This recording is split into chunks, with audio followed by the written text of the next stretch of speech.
बिस्मिल्लाहिर्रहमानिर्रहीम। Dear students, अस्सलाम वालेकुम। बच्चों, आज का टॉपिक बहुत इंपॉर्टेंट है। एग्जामिनेशन पॉइंट ऑफ व्यू से ये बहुत ही अहम टॉपिक है। इसको आपने बड़ी तवज्जो से सुनना और इसको अच्छी तरह से कर लेना है। इंशाल्लाह ताला फेडरल बोर्ड में या फिर आपके एंट्रेंस टेस्ट, डिफरेंट यूनिवर्सिटी के एंट्रेंस टेस्ट होते हैं, उनमें एमसीक्यू जरूर आता है और फेडरल बोर्ड में इसमें से शॉर्ट क्वेश्चन जरूर बनता है। इसको बड़ा अच्छी तरह से करना है। ये इंशाल्लाह किसी न किसी एग्जाम में आपके काम आएगा, याद रखना। टॉपिक है middle term formula, middle term rule. इन क्वेश्चंस की बात हो रही है कि जब भी a प्लस बी के अंदर कोई भी पावर आ जाए a प्लस बी के अंदर, तो उसमें सिर्फ आपको कहेगा फाइंड इट्स मिडल टर्म। मिसाल के तौर पर इसकी वो मांग रहा है मिडल टर्म, मिडल टर्म मांग रहा है। पहले तो बच्चों जितने भी क्वेश्चंस थे, क्वेश्चन नंबर 1, 2 या 3, उनके अंदर हम सारी की सारी सीरीज को एक्सपेंड करते थे। लेकिन मेरे लास्ट लेक्चर में भी मैंने ये बताया और अब भी मैं बता रहा हूं, with the help of this formula, general term formula, अब हम कुछ चीजें डायरेक्ट निकाल सकते हैं, रैंडमली निकाल सकते हैं, सारी सीरीज को एक्सपेंड किए बगैर। सिर्फ उसके अंदर से जस्ट उसने जो चीज मांगी होगी वो हम निकाल सकते हैं। तो यहां पे भी हम यही काम करेंगे कि हमने जस्ट मिडल टर्म पहले ढूंढनी है, आइडेंटिफाई करनी है, मिडल टर्म को हमने असेस करना है, फिर उसकी वैल्यू निकालनी है। आए इसका तरीकेकार क्या है। दो बातें हैं बच्चों। जब भी पावर n जो है, जो होल पावर n है, मैं इसके पॉइंट ऑफ व्यू से बात कर रहा हूं, इससे रिलेटेड। जब भी a प्लस बी के अंदर ये जो पावर n है ये इवन होगी, तो फिर उसमें सिंगल मिडल टर्म होती है। किसी भी a प्लस बी पे जब पावर n जो है वो इवन पावर होएगी, तो there will be a single middle term, there will be one middle term, एक ही मिडल टर्म होगी। और उसका नंबर कितना होगा मिडल टर्म का?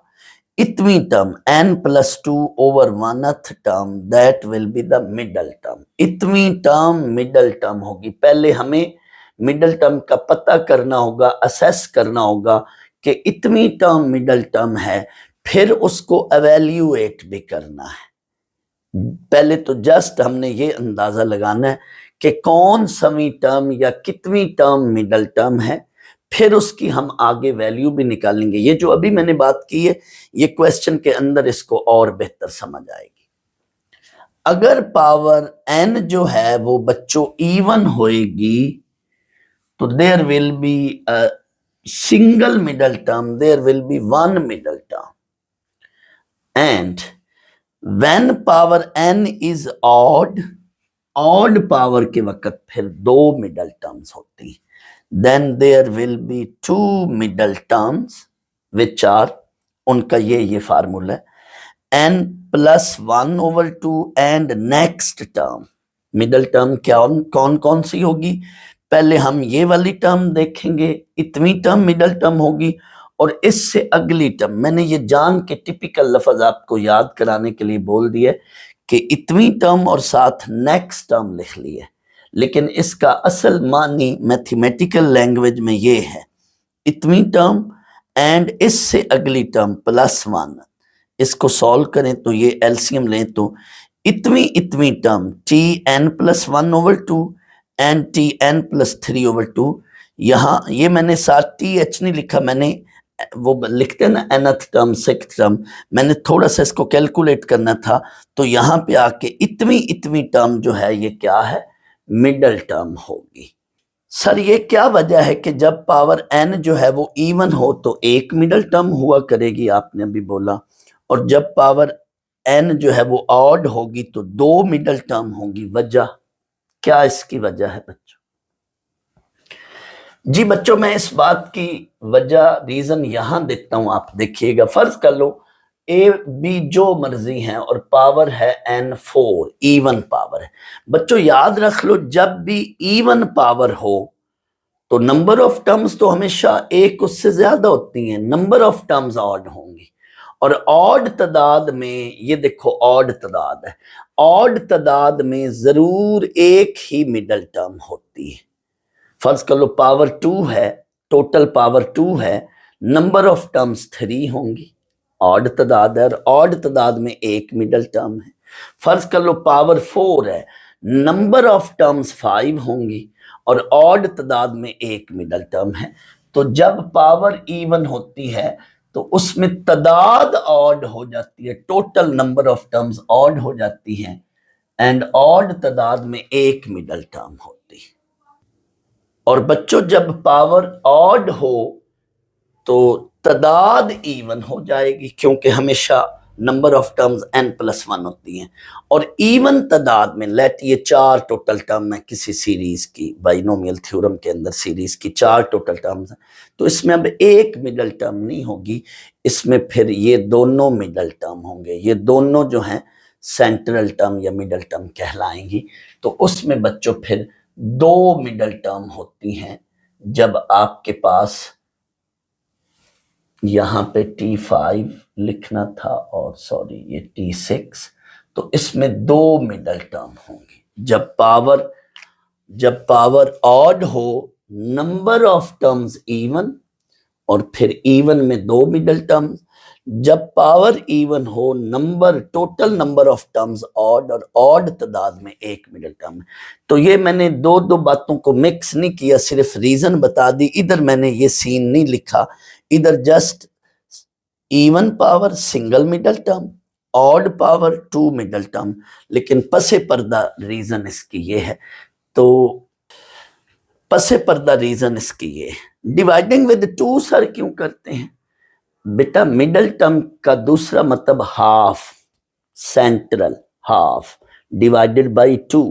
तो इवन पावर में पहले 2 पे डिवाइड करके फिर 1 ऐड करें, यूं याद रख लें। इवन पावर जब भी बच्चों इवन पावर होगी वो फौरन 2 पे डिवाइड हो जाए। हमने 2 पे डिवाइड करना है, सेंट्रल टर्म या मिडल टर्म या हाफ निकालने के लिए हमने 2 पे डिवाइड करना है। If power n is even वो फौरन 2 पे डिवाइड हो जाएगी, +1 नंबर ऑफ टर्म्स एक ज्यादा करने के लिए, ये टोटका बता रहा हूं। And if power is odd, अब ऑड पावर तो 2 पे डिवाइड नहीं होती, तो उसमें फिर पहले 1 ऐड करके फिर 2 पे डिवाइड करना है। इसमें 2 पे डिवाइड करके बाद में 1 ऐड, इवन में यहां पहले 1 ऐड करके फिर 2 पे डिवाइड, लेकिन इसमें साथ एक्स्ट्रा टर्म, दूसरी टर्म भी निकालनी है, तो वो नेक्स्ट टर्म याद रख लें। या कभी कभी यूं भी MCQ आ जाता है कि a + b पावर n है, तो the middle term will be या मिडल टर्म्स आर, फिर इस तरह से लिखा होता है कि नंबर उसका इतना है।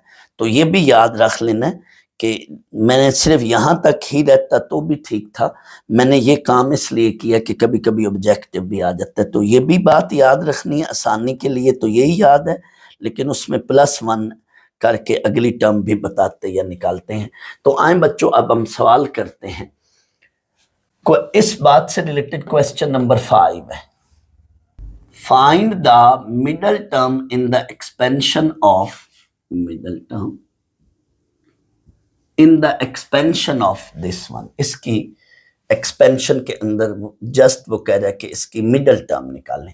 अब इसमें देखें, इसको फौरन आपको अगर ये पता करना हो कि ये ABN कैसे आए हैं या कैसे लिख लिए, तो साइड पे ये सिंस करके ये लिख लिया करो, वरना ना भी लिखो, वरना कोई मसला नहीं। तो A की वैल्यू यहाँ पे 3x² है, मैं जान के गलती कर रहा हूँ, और B की वैल्यू 1 और 2x है, ये गलत है। जब अंदर पॉजिटिव हो तो B पॉजिटिव होता है, लेकिन जब अंदर नेगेटिव हो तो B यहाँ पे नेगेटिव डालते हैं। ये मैंने पहले भी बात बताई हुई है, यूं भी समझ सकते हैं, ऐसे आप इसको ऐसे समझकर ऐसे करके, A ये है, B अब ये है और N ये है, तो ABN निकाल लिया। N जो है ये 10 है, 10 even है, there is one middle term, here power n is even, so there is single middle term, 10/2 plus 1th term, that is T6, इतनी टर्म मिडल। पहले हम आइडेंटिफाई करेंगे, पहले हम गैस लगाएंगे, असेस करेंगे कि कितनी मिडल टर्म है, फिर उसकी आगे वैल्यू भी निकालनी है। सिर्फ ये नहीं पता करना होता कि बस जी छठी टर्म मिडल टर्म है, सवाल खत्म नहीं, उसकी वैल्यू निकालनी है। Find the middle term, find the value of middle term. In fact सिर्फ मिडल टर्म आइडेंटिफाई नहीं करना, उसकी वैल्यू भी निकालनी है। तो मिडल टर्म छठी टर्म है, उसके लिए आर को क्या पुट करेंगे 5। बच्चों मैंने अपने प्रीवियस लेक्चर में बताया था कि जब भी कोई टर्म निकालते हैं तो उसमें आर क्या लेते हैं, इस टर्म के साथ ये जो नीचे सबस्क्रिप्ट कह लें थोड़ी देर के लिए, इससे एक नंबर लेस रखते हैं। आर फार्मूले में चूंकि आर प्लस 1 है तो आर हमेशा इससे क्या है, लेस रखते हैं, या यूं समझ लें डायरेक्ट ही आर 5 लिख लें, या फिर इसको बच्चों थोड़ी देर के लिए इससे कंपेयर कर लो तो आपको तब भी आर का पता चल जाएगा कि आर इसमें क्या है, 5 है। तो आर को आपने बताना है कि 5 है। छठी टर्म मिडल टर्म है, इतना पता कर लिया कि इसकी एक्सपेंशन में टोटल 11 टर्म होनी है, छठी टर्म मिडल टर्म है, उसके लिए आर 5 लिख लेना है। अब बच्चों फार्मूला लगाना है, जनरल टर्म फार्मूला। मैं हमेशा सामने पूरे लेक्चर में कोई फार्मूला लग रहा होता है तो वो लिख रहा होता हूँ, लिख दिया करता हूँ, ताकि बच्चों को सामने फार्मूला रहे, आसान आए, पता चले कि आसानी हो कि ये फार्मूला लग रहा है। तो इसमें बच्चों वैल्यू सारी ए बी एन आर, चारों वैल्यूज मालूम हो चुकी हैं, ए बी एन आर वो पुट कर दो, आगे इसको कैलकुलेट कर लो। T5 + 1 10C5, ए आपका क्या है 3x² पावर 10 - 5 और बी क्या है -1/2x पावर 5। इसको आगे कैलकुलेटर से बच्चों सॉल्व कर लो, ये सिंप्लीफाई करो, ये x पावर 10 और x पावर 5 है, ये इकट्ठे होकर ऊपर जाकर x पावर 5 बनेंगी और ये साथ आपका रिजल्ट है। कभी कभी यूं भी कह सकता है कि मिडल टर्म का कॉफिशिएंट बताएं, तो फिर एंड पे आपने कहना होता है कि ये जो है ये वाला इसका कॉफिशिएंट है, वो बताना, जैसे मैंने लास्ट लेक्चर में अपने क्वेश्चन 4 में बात की थी। मैं पहले वो पार्ट्स इकट्ठे करूं जिनमें पावर इवन है, क्योंकि अभी मैंने बोला कि इवन पावर के वक्त क्या होता है, there is a single middle term.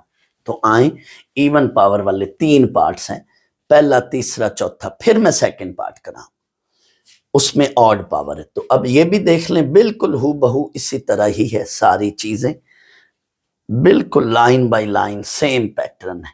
और ये 4th पार्ट भी देख लें, इसमें भी सारी वही स्टोरी है, कुछ कहने की करने की एक्स्ट्रा बात है ही नहीं है, ये आप नोट कर लो बच्चों।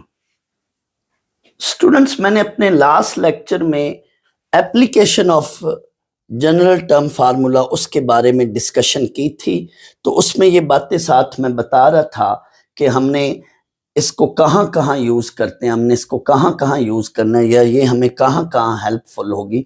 तो उसमें मैंने एक पॉइंट ये भी बताया था कि ये वाला फार्मूला जो है ये हमें मिडल टर्म निकालने के लिए भी, डायरेक्ट मिडल टर्म निकालने के लिए भी हेल्पफुल होता है।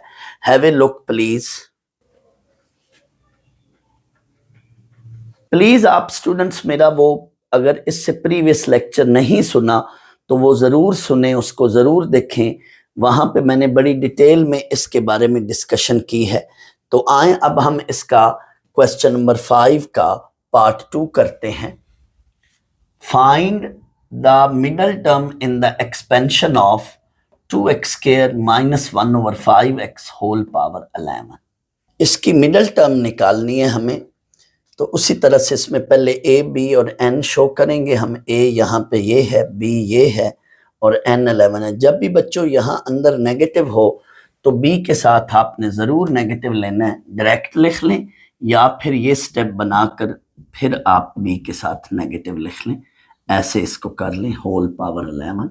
तो ये आपका ए है, ये ए है और ये बी है और एन 11 है। 11 जो वैल्यू है ये ऑड वैल्यू है, ऑड नंबर है, so there will be 2 middle terms, एक 11 + 1/2 इतनी टर्म और एक इससे अगली टर्म डायरेक्ट लिख लिया करें 7th टर्म, वो n + 3/2। ये वाला सिर्फ MCQ पॉइंट ऑफ व्यू से याद रखें। इधर आपने ये जो मैंने लफ्ज बोला था ना, and next term, there will be two middle term, एक ये और एक नेक्स्ट टर्म, तो उस लिहाज से डायरेक्ट नेक्स्ट टर्म लिख लिया करें। तो दो मिडल टर्म्स निकालनी है, अब दोनों की दोनों एवेल्युएट करनी है, यानी हम पहले ये देखते हैं कि कौन सा टर्म मिडल टर्म है, इसमें दो मिडल टर्म है, अब दोनों की दोनों टर्म्स निकालनी है। T6 भी निकालना है, इसके लिए R5 लेंगे हम, आगे बच्चों फार्मूला लगाएंगे, इसमें वैल्यूज पुट करेंगे और कैलकुलेटर से कैलकुलेट कर लें। तो ये छठी टर्म मिडल टर्म है, फिर सातवीं टर्म भी मिडल टर्म है, वो भी निकालनी है।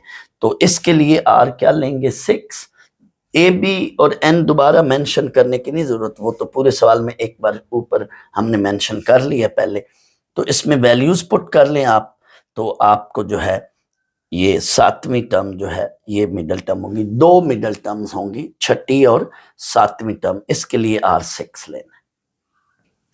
स्टूडेंट्स कभी कभी फेडरल बोर्ड में यूं भी सवाल आ जाता है, एंट्री टेस्ट, कोई भी यूनिवर्सिटी का एंट्री टेस्ट या फेडरल बोर्ड में MCQ इस तरह का आ जाता है, द मिडल टर्म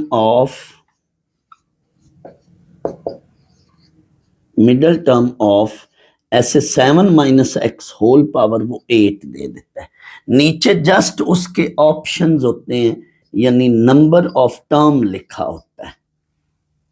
फर्ज कर लो इसमें अब ऑप्शंस ये होंगे, 4th term, 5th term, 6th term, 7th term, आपने फिर बताना जस्ट उसका नंबर कितना टर्म होगा। तो ये 5th term, that is the middle term, क्योंकि यहाँ पे पावर इवन है, इवन के लिए फिर एक ही मिडल टर्म होती है। तो इसमें जस्ट टर्म का नंबर निकाल बता रहे हैं हम, लेकिन क्वेश्चन जब शॉर्ट क्वेश्चन आ जाए तो उसमें हम क्या करते हैं, पहले हम टर्म का नंबर असेस करते हैं कि कितनी टर्म मिडल टर्म है, फिर उसकी वैल्यू को भी एवेल्युएट करते हैं। जैसे नंबर असेस किया 6th term is the middle term, फिर उसकी वैल्यू निकाली, नंबर असेस किया 7th term is the middle term, फिर उसकी वैल्यू भी निकाली। तो हर क्वेश्चन के अंदर हम दो काम कर रहे होते हैं, पहले टर्म का नंबर असेस करना है कि कौन सी टर्म या कितनी टर्म मिडल टर्म है, फिर उसकी वैल्यू भी निकालनी। क्वेश्चन 6 में कह रहा है find the specified term in the following expansion, यानी जो पर्टिकुलर टर्म मेंशन है क्वेश्चन में फाइंड करने को कह रहा है, सिर्फ वही निकालें। पार्ट 1 में कहता है टर्म इन्वॉल्विंग B6, यानी पर्टिकुलरली सिर्फ वही टर्म निकालनी है जिसमें B पावर 6 आ रहा है, कहां, इन the expansion of this one. इसकी एक्सपेंशन में वैसे तो बहुत सारी टर्म्स होंगी, लेकिन वो कह रहा है नहीं, आपको सिर्फ वही टर्म निकालनी है जिसमें B पावर 6 आ रहा। स्टूडेंट्स मैं अभी ये क्वेश्चन कंप्लीट करवाकर इसके एंड पे एक बहुत इंपॉर्टेंट डिस्कशन करूंगा, आपको कंसेप्ट दूंगा बहुत इंपॉर्टेंट, वो मेरी डिस्कशन आपने जरूर तवज्जो से सुननी है। पहले मैं ये सवाल कर लूं, इसके बाद फिर इसके एंड पर एक इंपॉर्टेंट डिस्कशन करनी है मैंने, देखिएगा इंशाल्लाह बहुत अच्छी डिस्कशन है वो। यहां पर अब हमने उसी तरह से इसको कंपेयर करना है a + b whole power n से। तो a की वैल्यू यहां पे ये बन रही है a²/2, b की वैल्यू ये मिल रही है हमें 2b² एंड n की वैल्यू 10 है। वैसे जब क्वेश्चन में already a b c involve हो और हमने अपनी तरफ से भी a b c को उन वैल्यूज को लेना हो, तो फिर हम जो है वहां पे नोटेशंस चेंज कर लिया करते हैं, यानी हम यहाँ पे इसको कैपिटल A और कैपिटल B लेकर मेंशन करके फिर यहाँ पे कैपिटल A और कैपिटल B फार्मूले में लिख लेते हैं। लेकिन इतनी बारीकी में लोग पढ़ते नहीं है, मैं आपको वैसे बता रहा हूँ, आप भी इसको स्मॉल ABC में भी लिख लें, स्मॉल AB में भी लिख लें, तो इतना कोई बारीक बीनी में नहीं जाते लोग। मैंने वैसे एहतियातन आपको बता दिया, मैंने जो बच्चों बात की है, मेरी बात का मतलब ये है, फर्ज कर लो यहाँ पे एक क्वाड्रेटिक इक्वेशन है यूं, और आपको कहा जाता है कि आप इस पे जो है क्वाड्रेटिक फार्मूला लगाएं। तो अब हम यूं नहीं कहते करते कि जिस a = 7a and b = -b and c = 3c, फिर हम जब इस पे क्वाड्रेटिक फार्मूला लगाते हैं तो ये जो है कर लिया जाए ऐसे तो किसी हद तक तो इसको सही माना जाता है, लेकिन मैं कहता हूं नहीं, इन दैट सिचुएशन जब क्वेश्चन में ऑलरेडी कोई लेटर्स यूज हो रहे हो और हमने भी उन्हीं लेटर्स को आगे जाके उन्हीं लेटर्स की फॉर्म में कोई वैल्यूज देनी हो, तो फिर आप वहां पे नोटेशंस चेंज कर लो, जैसे ये मैं कर रहा हूं कैपिटल ABC, और फार्मूले में भी फिर आप ऐसे कर लो, तो ये थोड़ा सेंसिबल बात हो जाती है, जरा और मैच्योर बात हो जाती है। लेकिन अगर आप स्मॉल ABC में भी कर लें तो किसी हद तक ये दुरुस्त ही माना जाता है। तो मैंने वैसे आपके नॉलेज में लाने के लिए बता दिया, इतनी बारीकी में नहीं जाते लोग, तो आप भी ऐसे फिलहाल कर लें कि स्मॉल a को a²/2, स्मॉल b को 2b² ले लें। लेकिन अगर आप कैपिटल ABC में कर लें, लिख लें, तो वो ज्यादा अच्छा है। फिलहाल आप ऐसे ही कर लें, a की वैल्यू ये है स्मॉल a की, b की वैल्यू ये है 2b² और n की वैल्यू जो है वो 10 है। यहां पर बच्चों अब हम आगे चलते हैं। हम यहां पर बच्चों r के बारे में फौरन कुछ नहीं कह सकते, यानी स्मॉल r का हमें इस वक्त क्वेश्चन में इस सिचुएशन में फिलहाल नहीं पता, तो कोई ऐसी बात नहीं है। आपको अगर ऐसे क्वेश्चन की मैं बात करूं, आपको अगर ऐसे क्वेश्चन में इन तीन चीजों का भी पता है तो ये फार्मूला लगा दें। मैं थोड़ी देर बाद इस बात पर दोबारा आता हूं और डिस्कशन करता हूं। इसमें बच्चों आपको a की वैल्यू का पता चल चुका है, b की वैल्यू का भी पता चल चुका है, n की वैल्यू का भी पता चल चुका है, तो आप बच्चों फार्मूला लगा दो, general term formula TR+1 that is NCR a⁻n−r b⁻r। अब आपने इसमें वैल्यूज पुट करनी है, तो इधर बेशक लफ्ज लिख लें, पुटिंग वैल्यूज, ना भी लिखें तो ये मैथ में इन बातों की नंबर नहीं कटते कि ये लफ्ज नहीं लिखा या इस तरह। अब इसमें वैल्यूज पुट की, 10CR a की जगह a²/2 whole power 10−r whole power 10−r और b की जगह ये 2b² इस पे पावर r। स्टूडेंट्स ये 6 से ऑनवर्ड जितने भी क्वेश्चंस हैं जिनमें इस तरह से कोई वेरिएबल की पावर का जिक्र आ रहा हो तो हमें r फौरन नहीं पता चलता। लेकिन मैं यहाँ पे एक और बात बताता चलूं, ये बड़ी जरूरी बात है जो अब मैं कह रहा हूं। जब भी आप इसमें a, b और n की वैल्यूज पुट करके इस स्टेप पर आएंगे तो आपने अगर बेसिस में दो टर्म्स हैं, दो वैल्यूज हैं, जैसे बेस में ये एक a² और एक ये 2 है और यहाँ पे ये 2b² है, तो ये स्टेप जो मैं अब बोल रहा हूँ ये हर हाल में करना है। क्या?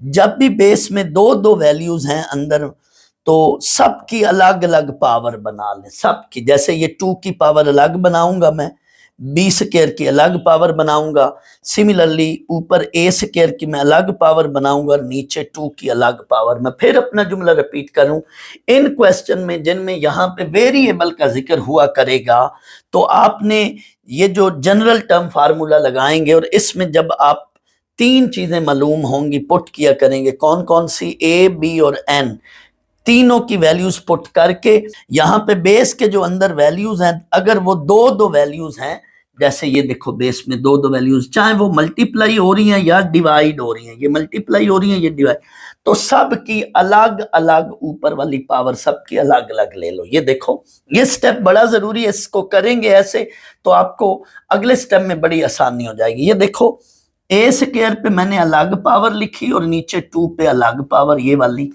यहाँ पे 2 पे अलग पावर ये लिखी 2 और b² पे अलग पावर लिखी।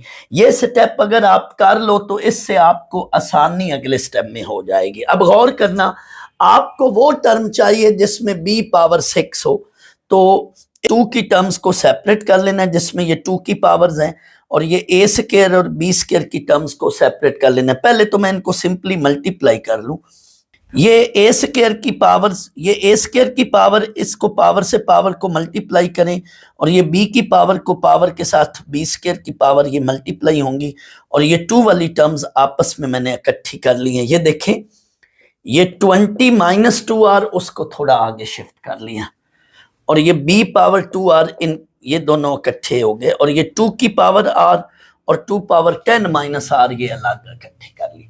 अब इसको ऊपर ना ले जाएं, अभी थोड़ी देर बाद आपको आर की वैल्यू मिलनी है तो इन्होंने खुद आपस में कट जाना है, लिहाजा ये 2 की पावर्स को फिलहाल आप इकट्ठा ना करें, करना भी चाहें तो कोई मसला नहीं, कर लें। अब यहां पर आकर सिंप्लीफाई करना है, 2 स्टेप्स, एक ये वाला अलग अलग किया टर्म्स को, यानी उनकी पावर्स अलग अलग की, और फिर जो है ये वाला एक स्टेप, यहां पर आकर आपने हर पार्ट में इस तरह के क्वेश्चन इसको एक कह के छोड़ देना है। अब जरा गौर से सुननी है बात, ये वो बात नहीं है जो मैंने थोड़ी देर पहले कहा था कि खास बात आनी है, वो तो मैं जब बोलूंगा तो आपको मैं बताऊंगा कि अब ये वो बात है, लेकिन यहाँ पे अब रुकना है, गौर से सुनना है बात को। लेकिन यहाँ पे जो बात मैं कहने वाला हूं वो भी बड़ी अहम है। हमें बच्चों यहाँ पे गौर से सुनना, हमें बच्चों क्वेश्चन में वो टर्म चाहिए, ऐसी टर्म चाहिए जिसमें b पावर 6 हो, और मेरे पास ऐसी टर्म आ गई है, ऐसी वैल्यू आ गई है जिसमें b पावर 2 आ रहा है। सुनना जुमला, मैं इसकी जगह b पावर 6 लाना चाहता हूं, मेरा रिक्वायर्ड टारगेट ये है, लेकिन मेरे पास जो वैल्यू है वो है b पावर 2r, तो यही बात मैंने करनी है। ये देखो उन्हीं का जुमला जो क्वेश्चन में है, सिर्फ मैंने साथ लिखना है for, FOR, for term involving b power 6। ये देखो उन्हीं के क्वेश्चन का जुमला जो उन्होंने फाइंड के साथ जुमला लिखा होगा ना, यहां मैंने इस स्टेटमेंट के साथ शुरू में ये लफ्ज लिखना है फॉर, ये देखें यही जुमला, for term involving b power 6 we equate b power 2r को इसकी जगह लाना क्या है b पावर 6, अभी मैंने मिटाकर इसकी जगह b पावर 6 लाना चाहता ना, तो वो मैंने काम किया था, तो यही बात इधर कर लेनी है। यानी आपने बच्चों टारगेटेड चलना है, अपनी मंजिल को, अपने जो रिक्वायर्ड डेस्टिनेशन है, रिक्वायर्ड रिजल्ट है, डिजायर्ड रिजल्ट को सामने रखते हुए आपने वही काम परफॉर्म करना है जो आपका टारगेट है। मसलन b पावर 6 चाहिए, इसकी जगह इट मीन इन दोनों को इक्वेट कर लो, यही बात लिखकर क्वेश्चन वाली, फॉर द रिक्वायर्ड या डिजायर्ड रिजल्ट b पावर 6 हमारे पास है क्या, b पावर 2r, इनको इक्वेट कर लिया। बच्चों जब बेसिस सेम हो तो पावर्स भी सेम होती हैं, बीच में इक्वल का जब साइन हो तो हम कहते हैं लेट, ये देखो ना ऐसे होता था सवाल कि इधर 2 पावर x है और इधर 2 पावर 4 है, इफ बेसिस आर सेम आगे हम लिखते थे so powers must be same, इधर भी वही काम है, if bases are same this implies that power को भी सेम कर लिया, बीच में इक्वल का साइन है। सो r की वैल्यू क्या मिली 3, सुनना जुमला, r की इस वैल्यू के साथ वो ऊपर वाली इक्वेशन a जो है उसमें b पावर 6 बन जाएगी, ये श्योर है बात, क्योंकि हमने ये r निकाला ही इसी से है, तो r की फिर ये वैल्यू जरूर हम उसमें पुट करेंगे, हमारा रिक्वायर्ड टारगेट बन जाएगा। तो put value of r in equation a, तो आपको ये रिजल्ट मिल जाएगा, b पावर 6 बन रही है। हमने इक्वेट किया, हम तो टारगेटेड चल रहे हैं, हमने वही काम किया जो हमारी रिक्वायर्ड थी, डिजायर्ड फॉर्म थी। क्या b पावर 2r को किसके साथ इक्वल कर लिया, किसके साथ इक्वेट कर लिया, b पावर 6 के साथ, तो जरूर फिर यहां से r मिलेगा। और ये r बेटा हमेशा एक नेचुरल नंबर होगा, क्योंकि r is chosen from n, यानी ऐसे प्रॉब्लम्स में ये जो r की वैल्यू मिला करेगी, ये भी बड़ी जरूरी बात, ये नेगेटिव ना हो, ये r की वैल्यू इस तरह से कोई डेसिमल फॉर्म में, ये फ्रैक्शन जो डेसिमल फॉर्म में बनेगा ऐसी ना हो, r की वैल्यू नेचुरल नंबर में हो, क्योंकि ये n में से पिक करते हैं, NCR चैप्टर नंबर 6 में हमने NCR, n is natural number, r उसी का क्या होता है, सबसेट होता है, उसी में से पिक करते हैं। तो बस ये r की वैल्यू इसमें पुट कर लो, आपका रिक्वायर्ड रिजल्ट बन जाना है। इसमें पुट कर लो 3 + 1 10c3, 2 पावर 3, नीचे 2 power 10 - 3, a power 20 - 2 × 3, b power 2 × 3। ये बच्चों बनेगी, गौर से सुनना, 2 पावर 3 और ये 2 पावर 7, इसको आपस में सॉल्व करो तो नीचे बचेगा 16, और ये 10c3 ये 120 है, 10c3 ये 120 है, और ये 2 पावर 3 और नीचे ये 2 पावर 7, उसको नीचे लेकर आए या इसको ऊपर लेके जाएं, कोई मसला नहीं है। 2 पावर 4, 2 पावर 4 यानी 16, 10c3 और नीचे ये 16, ये क्या है a power 20 minus 6 that is 14, b power 6। लो जी, हमें तो वही टर्म चाहिए थी, बनानी थी जिसमें b पावर 6 बने या आए, तो b पावर 6 बन गया। So this is the required result, this is the required term. अब बच्चों सुनना, वो बात आने लगी है, पहले मेरी आखिरी बात सुन लें। यहां पर थोड़ी देर के लिए मैं क्वेश्चन को थोड़ी देर के लिए अगर मैं एक्स वाई वेरिएबल में कन्वर्ट कर लूं, यानी यहां पे मैं a की जगह x लिखता हूं, x स्क्वायर ओवर 2, और b को मैं y वेरिएबल ले रहा हूं, और फिर सवाल ये बन जाएगा find term involving y power 6।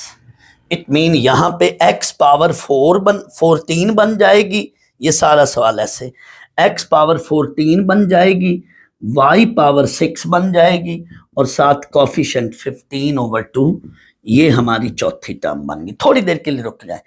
अब टर्म है चौथी, फोर्थ टर्म है, और वेरिएबल की पावर है 6। फिर दोबारा बोल रहा हूं, b की पावर है 6, यानी b को यहां थोड़ी देर के लिए वेरिएबल हम ट्रीट कर रहे हैं, b की पावर है 6, यानी b की पावर 6 है, जबकि टर्म है चौथी।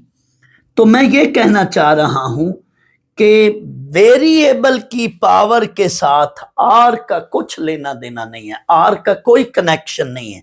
r आया 3, वेरिएबल की पावर है 6।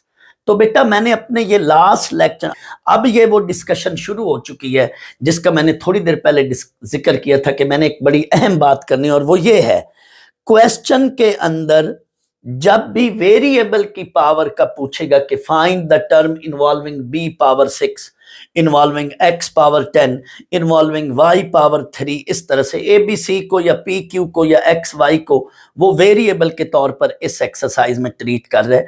तो किसी भी क्वेश्चन में वेरिएबल का जब जिक्र आ जाए तो उसमें हम फौरन आर के बारे में इधर शुरू में नहीं असेस कर सकते, आर के बारे में हम कोई प्रेडिक्शन नहीं दे सकते कि आर क्या होगा। लेकिन किसी सवाल में टर्म का जिक्र आ जाए तो उधर हम फौरन आर बता सकते हैं। तो या बच्चों सवाल में लफ्ज होगा term, find fourth term, find 10th term, find middle term. अगर सवाल में टर्म या सवाल में जिक्र होगा टर्म का या सवाल में जिक्र होगा वेरिएबल का, इसके अलावा कोई जिक्र नहीं होगा। सुन लो, या सवाल के अंदर टर्म का जिक्र होगा या सवाल के अंदर वेरिएबल का जिक्र होगा। टर्म से मुराद चौथी टर्म, पांचवी टर्म या मिडल टर्म वगैरह।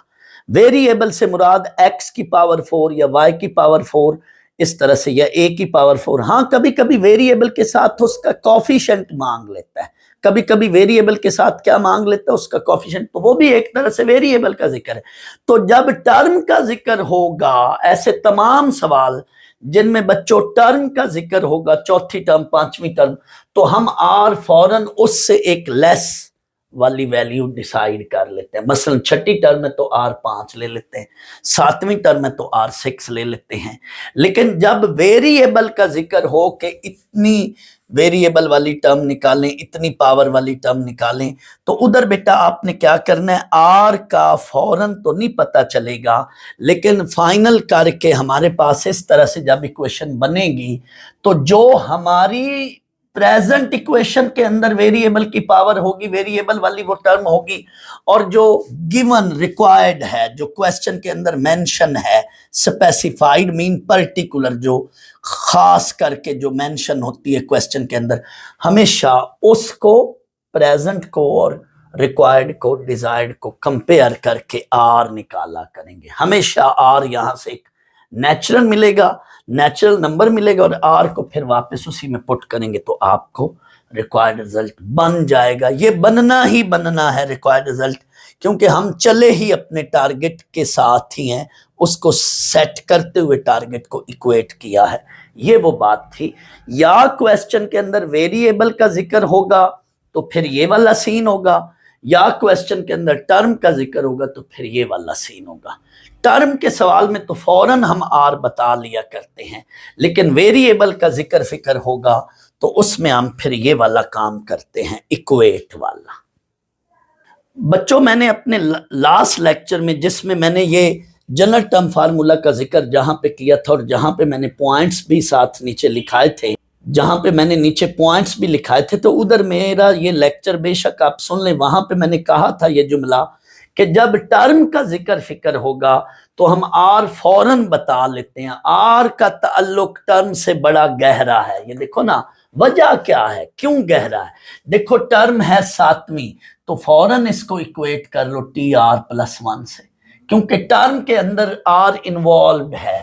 T stands for term, term के अंदर आर इन्वॉल्व है, तो फौरन हम इसको इक्वेट करके हम बच्चों फौरन आर हमेशा इस नंबर से आर एक क्या होगा, लेस होगा। ये इस वजह से आर एक लेस होगा, हम आर इसलिए लेस करते हैं।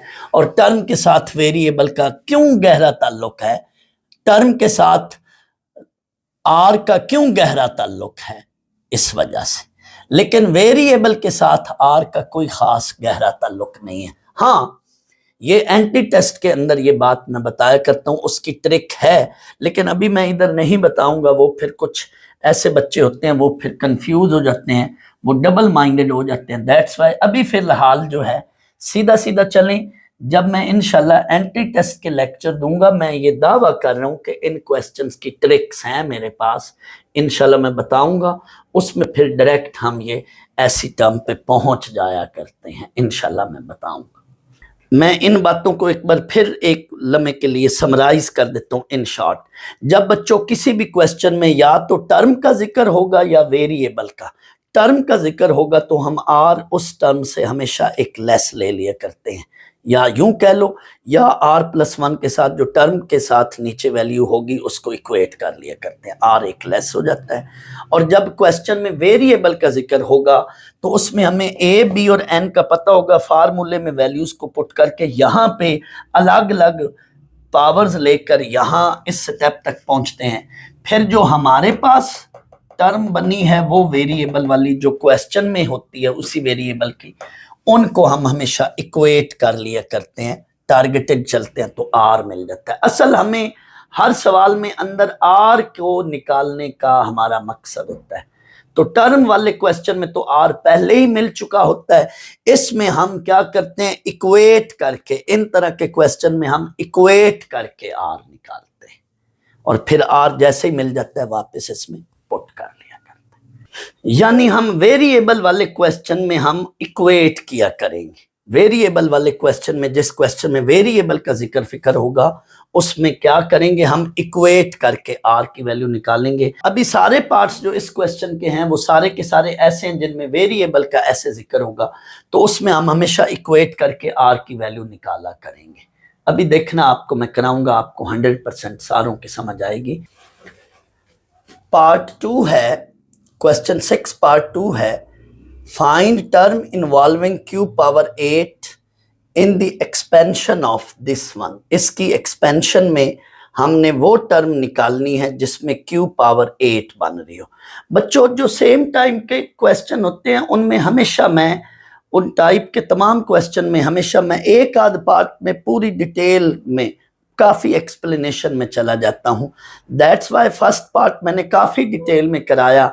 अब इंशाल्लाह उस डिटेल की वजह से, उस डिस्कशन की वजह से आपको इन पार्ट्स में प्रॉब्लम नहीं होगी। इनमें मैं अब शॉर्ट ही चलूँगा। ए ये है, बी ये है, एन ये है।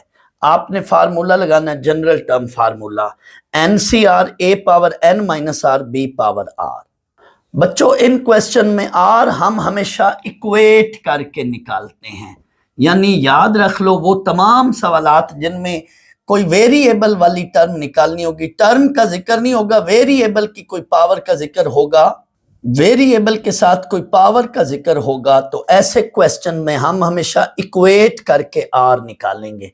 या इन शॉर्ट यूं कह लें कि अगर टर्म का जिक्र नहीं होगा कि फलां टर्म निकालें, अगर टर्म का जिक्र नहीं होगा तो हम इक्वेट करेंगे। मुख्तसर यूं याद रख लें, अगर किसी क्वेश्चन में टर्म का जिक्र नहीं है कि इतनी टर्म निकालें, अगर टर्म का जिक्र नहीं है तो हम इक्वेट करके आर निकालेंगे, और टर्म का जिक्र है तो फौरन टर्म से कंपेयर करके आर निकालेंगे। इन शॉर्ट यूं याद रख लें। तो इसमें बच्चों वैल्यूज पुट करके यहां पर जब आप पहुंचेंगे तो मैंने पिछले पार्ट में भी ये बात की थी, अब मैं फिर करा रहा हूं कि यहां पर आकर बेस में अगर ऊपर नीचे दो रकमें हैं अंदर बेस में और यहां पे मल्टीप्लाई हो रही हैं, तो सब की अलग अलग पावर लिखोगे, सब की अलग अलग पावर लिखोगे। तो ये देखो p की पावर 2 है, पावर से पावर जब होगी तो वो मल्टीप्लाई हो जाएंगे। 2 की ये नीचे अलग पावर, यहाँ पे 6 की अलग पावर और q की 2r पावर। अब इसमें आप मिक्स टर्म को ना करें, ऐसे यहीं पे छोड़ दें। हमें तो बच्चों वो टर्म चाहिए जिसमें q पावर 8 है, और हमारे पास ये, इसको a नाम दे दिया, हमारे पास ये ऐसी टर्म है जिसमें q पावर 2r है। तो क्या करेंगे, इसको इससे इक्वेट करेंगे। यही जुमला लिखना है, उन्हीं का जुमला। फॉर टर्म इन्वॉल्विंग या कंटेनिंग q पावर 8 वो इक्वेट q पावर 8 को प्रेजेंट इक्वेशन में जो q पावर है उससे हम इक्वेट करेंगे। लेकिन फर्ज कर लो यहां भी q की कोई पावर होती और यहां भी होती, यहां भी q की कोई पावर होती और यहां पे भी होती, तो फिर हम इकट्ठा करके फिर इक्वेट करते। लेकिन इधर मैंने फौरन गैस कर लिया, जज कर लिया कि कोई और ऐसी q वाली टर्म इसके अलावा नहीं है, तो इसको यहीं पे छोड़ दिया और इक्वेट करके r मिल गया। ये r की वैल्यू वापस इसमें पुट करोगे तो आपको ये रिक्वायर्ड रिजल्ट बन जाएगा। तो पांचवी टर्म है और q की पावर उसमें क्या है, 8 है। पांचवी टर्म है, q की पावर 8 है और r क्या है, 4 है। बाज लोग बच्चों यहां पे इसकी बजाय डायरेक्ट लिख लेते हैं 2r इज इक्वल टू 8, वो भी ठीक है, लेकिन ज्यादा बेहतर मेरे लिहाज से ये है कि जो प्रेजेंट पावर है, जो प्रेजेंट टर्म है और जो रिक्वायर्ड है, उनको आपने ऐसे करके फिर लिखोगे आगे, फिर आर निकालोगे तो ज्यादा बेहतर। और ये हमेशा बेसिस सेम हुआ करेंगे, क्योंकि हमने क्यू की ही टर्म को क्यू की ही पावर के साथ इक्वेट करना है। जो ये चीज होगी यहां हम उसी तरह की इधर भी वैल्यू से इक्वेट करेंगे, तो बेसिस हमेशा सेम होते हैं। तो ये हमारे पास रिजल्ट। पार्ट 3 है, find term involving x cube into y3 in expansion of this one. Students ये पार्ट या ये वाला पार्ट, ये भी उसी पैटर्न पर होगा। पार्ट 3 और 4 बिल्कुल पार्ट 1, 2 वाले पैटर्न पर ही होंगे। इनमें बिल्कुल उन्हीं लाइंस की तरह होंगे, इनमें और उनमें कोई फर्क नहीं। जो पहले हमने 2 पार्ट्स किए हैं आए बिल्कुल वैसे ही बात, वही स्टोरी।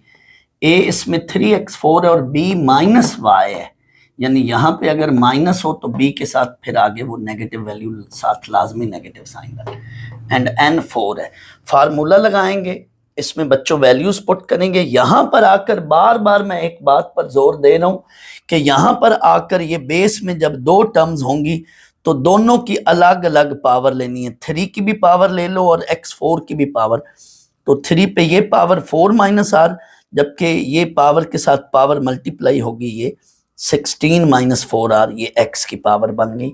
यहां पे भी बच्चों एक आपसे मिस्टेक हो जानी है, जब भी बेस में नेगेटिव साथ वेरिएबल हो, कोई और चीज ना हो, तो इसको आप समझो कि ये -1 है साथ, तो -1 की पावर अलग लेनी है और y की पावर अलग लेनी है। जब भी इधर बेस में सिर्फ नेगेटिव वैल्यू हो और ऊपर पावर हो, तो आपने क्या करना है, -1 की पावर अलग ले लेनी है r, और y की पावर अलग ले लेनी है। ऐसा हम क्यों कर रहे हैं, हमने y के साथ या x के साथ इक्वेट करना है, दैट्स वाई -1 की अलग पावर ले रहे हैं। आपकी अब यहां पर मर्जी है, ये इसको अलग कर लो, यानी शुरू में ले और वेरिएबल को इकट्ठा कर लो, आपकी मर्जी है। यानी ये स्टेप कर लें तो ज्यादा ठीक है, ना भी करें तो कोई मसला नहीं। तो ये स्टेप मैंने कर लिया यहाँ पे, अगर ना भी करते तो मैं अभी बताऊंगा मैं अभी क्या होना है। तो ये हमारे पास वैल्यू, हमारे पास अब ये प्रोडक्ट आ गया है, जबकि रिक्वायर्ड प्रोडक्ट में क्या है, y की पावर 3 और x की पावर 4। तो या बच्चों आप एट ए टाइम किसी एक के साथ कर लो, यानी y की पावर r को y की पावर 3 से इक्वेट कर लो, या x की पावर 16 - 4r को x की पावर 4 से इक्वेट कर लो, यानी y की पावर को y से इक्वेट कर लो, या फिर x की पावर को x की पावर से इक्वेट कर लो। जो रिक्वायर्ड है, जो रिक्वायर्ड फॉर्म में x की पावर है और जो प्रेजेंट में x की पावर है, x की पावर को x के साथ और y की पावर को y के साथ, दोनों में से कोई एक काम करना है। ये देखें यहाँ पे हम अब वो वेरिएबल नहीं इकट्ठा लिखेंगे ये टर्म, क्योंकि एक वेरिएबल होता तो हम लिखते, यहाँ पे हम ये जुमला लिखेंगे फॉर रिक्वायर्ड रिजल्ट या फॉर डिजायर्ड रिजल्ट, जो मर्जी लिख लें इसमें से, इक्वेट y की पावर को y के साथ या और, दोनों में से एक काम करना। ये मैंने सिर्फ आपकी तसल्ली के लिए इसमें दोनों कर दिए, अगले पार्ट में मैंने एक को ही इक्वेट किया, मैं सिर्फ दिखाने के लिए कि दोनों तरह से आर का सेम आंसर आएगा। ऐसा नहीं होगा कि एक वेरिएबल को इक्वेट करेंगे तो आर की और वैल्यू आ रही है और दूसरे वेरिएबल की वैल्यू को इक्वेट करेंगे तो आर की कोई और वैल्यू आएगी, ऐसा नहीं होगा, सेम ही आएंगी। तो इसलिए आप किसी एक के साथ कर लें। तो मैं आपकी आसानी के लिए, देखो ना y की पावर r है तो इसको y के साथ इक्वेट कर लो, जल्दी r मिल जाएगा। r3 मिला बच्चों, जैसे ही इसमें पुट करेंगे तो ये देख लेना x की पावर 4 ही बनेगी under this value of r, according to this value of r x की पावर 4 बनेगी और y की पावर 3 बनेगी। ये देख लो, इसको सिंप्लीफाई करेंगे तो ये रिजल्ट बनेगा। अब आगे हू बहू यही चीज है, बिल्कुल यही बातें, यही लाइंस है, आप इसको देख लो, सेम स्टोरी है। यहाँ पे मैंने -3 पावर r को अलग यानी शुरू में नहीं लिखा, यानी y और x को कंबाइन नहीं किया, जैसे यहाँ पे मैंने -1 पावर r को शुरू में लिया था और x y को कंबाइन किया था। आप ना भी करें तो कोई मसला नहीं, ऐसे ही रहने दे, टाइम बचाना है पेपर में। तो आपने वही काम करना है, x पावर r को इक्वेट करना है x क्यूब से, तो आपको r3 मिलेगा। इसमें पुट करेंगे तो y की पावर 8 बन जाएगी और x की पावर क्या बन जाएगी 3। सेम वही वर्डिंग जो इसमें है, वही लाइन, वही पैटर्न, आप प्लीज इसको नोट कर लें। बच्चों अगर हो सके तो जरूर ये नोट लिखें, 198 पेज, ये नोट क्वेश्चन 4, 5, 6 तीनों के लिए। और ये बड़ी बेहतरीन बात है, मैं सारी वही जो डिस्कशन की थी उसको समराइज कर रहा हूं, और ये जरूर लिखें, नोट लिखें पेज 198 क्वेश्चन 4, 5, 6 के साथ, कहीं मर्जी लिख लें, साथ नोट में लिखना है नोट फॉर क्वेश्चन 4, 5, 6, ये तीनों के लिए नोट है। इसमें लिखें when we have to find any term, bracket में लिख लें in other word there is discussion of term, when we have to find any term, bracket में लिख लें in other words there is a discussion of term, यानी question के अंदर term का जिक्र है। Then we find value of R directly, उसमें हम आर की वैल्यू डायरेक्ट निकाल लेते हैं और क्या करते हैं, वो एक लेस लेते हैं। इन अदर केस या otherwise we find value of R by equating method, we find value of R by equating method. अब अदरवाइज का मतलब है कि टर्म का जिक्र ना हो, कोई और बात हो, यानी वेरिएबल का जिक्र हो, कॉफिशिएंट का जिक्र हो, तो इन दैट सिचुएशन हम क्या है, हम इक्वेट करते हैं। तो टर्म का जिक्र हो तो डायरेक्ट, अदरवाइज इक्वेट, मुख्तसरन टर्म का जिक्र हो तो we find value of R directly, otherwise variable का जिक्र फिक्र हो तो हम क्या करते हैं, हम इक्वेट करके आर की वैल्यू निकालते हैं।